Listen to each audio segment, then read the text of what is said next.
Know what you're thinking. As soon as I say delegation, you think that you have to hire somebody and spend a whole lot of money, and odds are it's not going to get done the way you wanted it to anyway.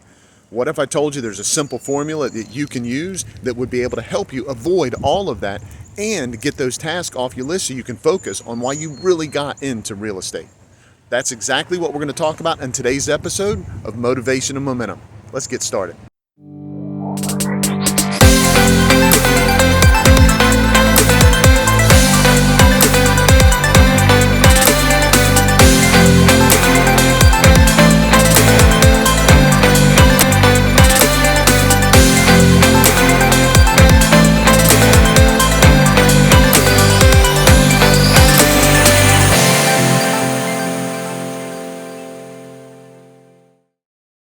Today on Motivation and Momentum, we talk about a 3-step formula of delegation that's going to give you more time to focus on making more money in your real estate business.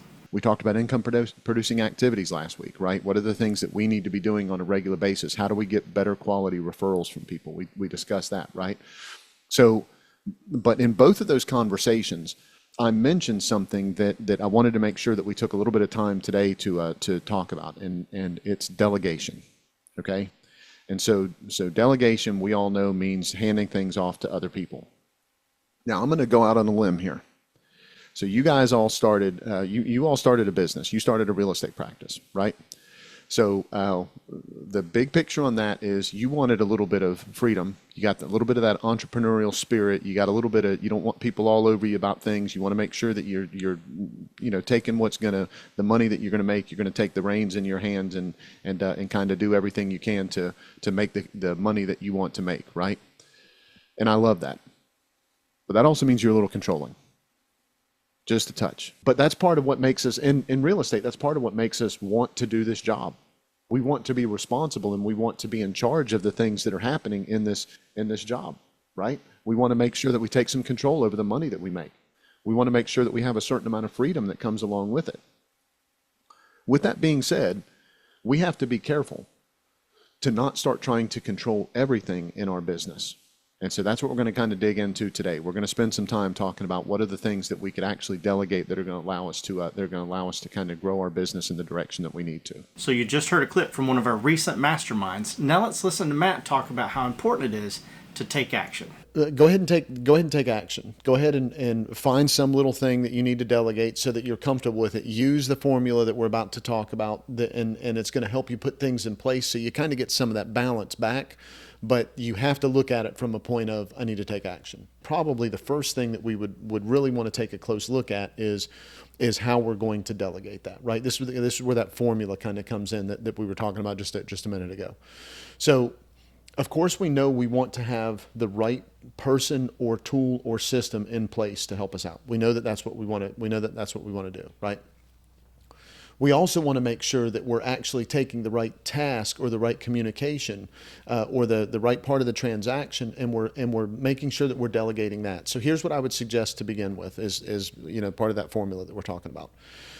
So once every week for probably 15 to 30 minutes, depending on how busy you are and what you have going on and everything, you just need to slow down and write down the things that really bogged you down that week. So now let's take a look at the first step in the delegation formula. So number one, what you're going to do is you're going to set some time aside over probably a 6 or 8 week period. And you're going to look back at the things that consistently you've had an issue accomplishing over those 6 to 8 weeks. Before we move to step 2, listen to Matt talk about how you can stay out of the delegation trap. You're going to go to a training class, or you're going to hear something about your CRM, or your broker's going to tell you something needs to change, or you're going to hear something's changing in real estate, and all of a sudden you're going to say, man, I need to get this done. I need some help doing this. And before you've really learned how you're going to do it, before you've learned who the right person is to help you out with it, before you've really learned what you want to accomplish with it, you already turn around and delegate it to somebody. You already have somebody else helping you out with it. And so you don't really know what it is that really needs to be done, or if it's something big picture that you really want to even have going on in your business. How many times has somebody went to a seminar, and when they went to the seminar, the person talking or coaching or whatever up on the stage says, hey, you need to be doing this. And the person in the audience is like, oh my gosh, I do need to be doing that. I do need to change what I do. So the next thing you know, over the next 3 or 4 weeks, they go back and they try to implement this thing into their business. Now, sometimes it changes their business for the better. Right. Sometimes 4 months later, they're not doing it anymore, and all that was a distraction. 100%. And sometimes they actually want that in there and want it done a certain way, and they learn to delegate it. Yeah. That's why you take that time every week to write those things down, is to make sure you don't get caught in that trap. So now that we know what the delegation trap is, and I know you're not going to fall into it, let's listen to Matt talk about who we should be delegating to. So who and what you delegate matters. Who's the most prepared for it? Do they fit the description of what you're trying to accomplish with it? All of those things. And are they the most suitable solution to delegate it to? And the truth is, they might still have been the right person. They might still have had the right skill set. But if you don't have your job description laid out, if you don't know what it really is that you're trying to accomplish, if you don't have the right tool in place to delegate the right way, then all you've done is you've tried to delegate something. You've created a whole nother job for yourself. The worst thing that we can do with delegation is actually add more work to ourselves. So let's listen into our recent mastermind where Matt's talking to agents from across the country on how to delegate properly. So let's talk about this a little bit more specifically, really quick. So, who handles all of their paperwork for their transaction? Raise your hand really quick. Okay, how much time does that take you?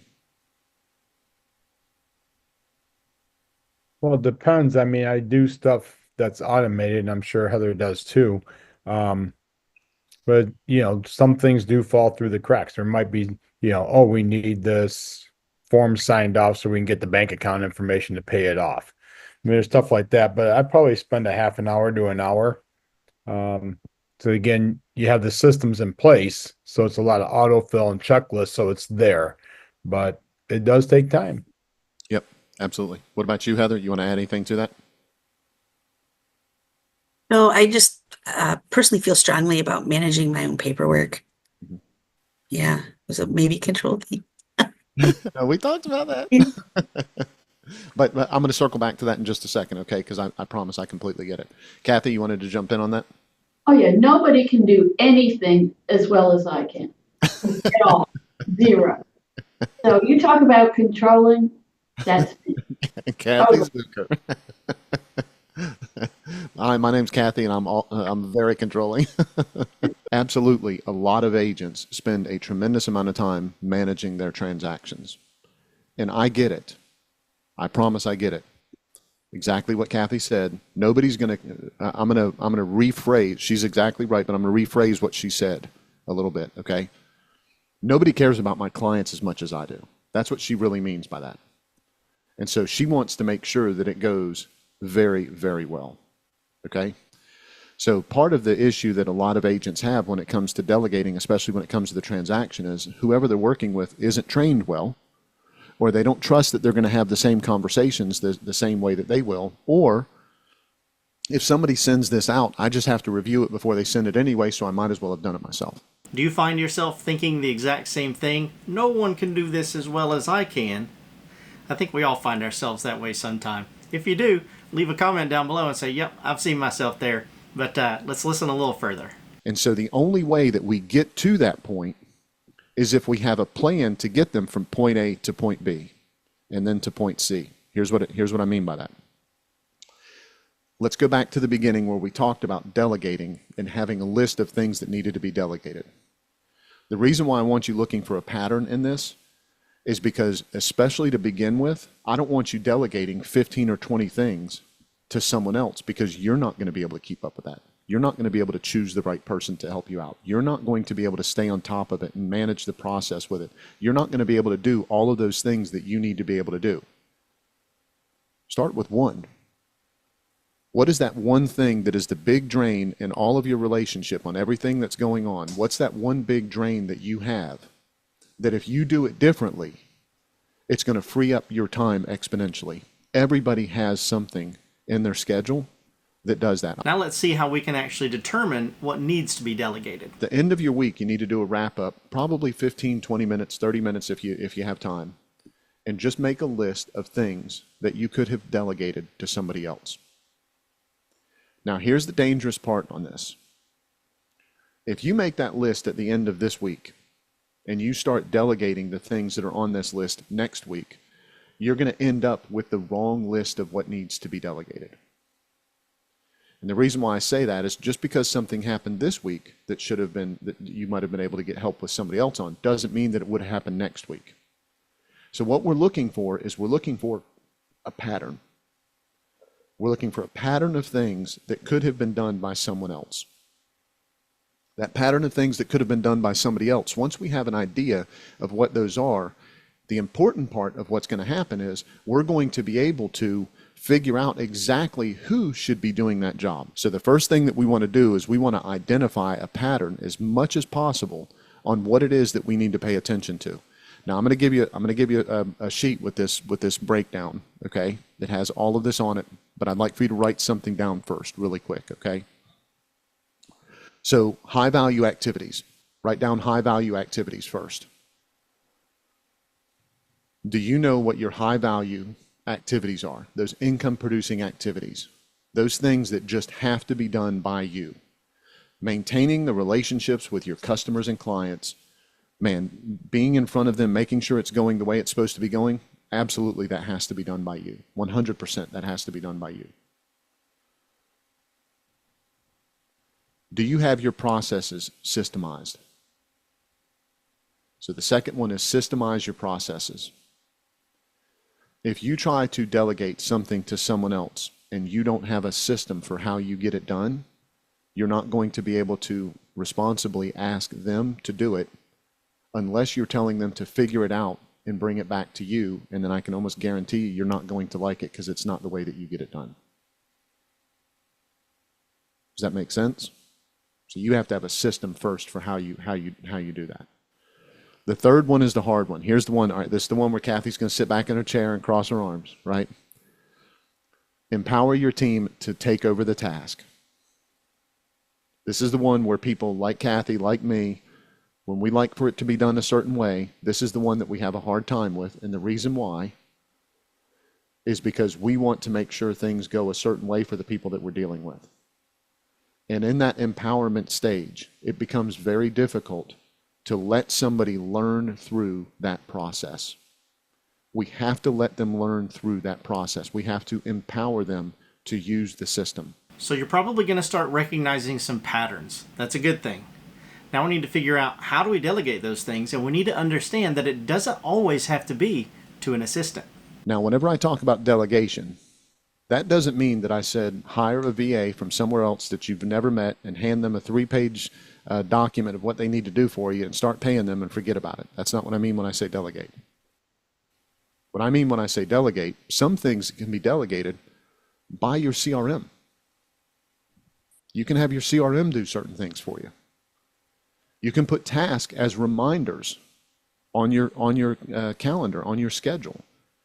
And so now all of a sudden you're being reminded to do that. And when you're being reminded to do that, instead of it breaking up your day whenever it happens to pop into your head, now you've delegated it to happening by you at a certain time every week or every other week. Now what starts to happen is you're taking the things off of your plate that you're worrying about, that you're overwhelmed by, that you're getting distracted by, and you're putting them into a system that you can make sure that you deliver them consistently. So if you're going to take away one thing from this motivation and momentum, make sure you listen to this next clip where I talk about delegating my most important task. I put over in the chat that it's still an open position. I've been looking for someone to delegate talking to Matt to. And so far I've had a lot of applicants. 0 takers. A lot of applicants, but they haven't lasted long. So there's no takers on my job yet. But let's listen to the final steps where Matt talks about what you need to know to manage and grow your real estate business with delegation. The last thing is the big one, right? We've got to monitor the results. Whatever it is that we're doing with them, we have to make sure that we're going back on a regular basis and looking at the results of what we're getting when we delegated something. To begin with, are our results going to be exponentially better? Maybe not. The truth is maybe not. Maybe it's the wrong person. Maybe we didn't really need that delegated. Maybe whatever. Maybe it's not worth the money. Maybe it's whatever. Okay? But we are going to know better what we need if we're monitoring the results and keeping an eye on what was delegated, it's going to let us know how to better delegate it to the next person. That's only going to become more and more efficient to us. As you start to do this, here is the main thing that this is the main point that I want to get across. Once you have delegated things and once you have systems in place, you are managing your real estate business. If you're not delegating anything and you don't have systems in place, you are managing your administrative work. Please understand that. If you don't have someone administrating your work, then you are the administrator. And in the beginning, financially, that might be the best thing for you. But if you want to expand, if you want to grow, if you want to manage your business, you have to have systems and you have to be able to delegate things. It's okay to be wrong. It's okay to try and to fail and to try again and fail and try again and fail. It is. As long as you're learning from it every time and getting more efficient at what you do, because at some point you're going to get to the point where it's good enough that you're happy with the direction it's going and you can really build on it. As always, thank you so much for spending this time with me here on Motivation Momentum. Super excited that you're here. Super excited that you made it to the end. Also, if you want to be live with us every Thursday at 12 o'clock Eastern Standard Time, make sure you check the links in the description below. It's as simple as just filling out your email address so that you get the Zoom link sent to you every Thursday morning, as well as 10 or 15 minutes before the meeting starts. As always, with Brokers Open Podcast, powered by Prime Real Estate Coaching, it's not just about opening the door to more opportunities. It's about closing more transactions.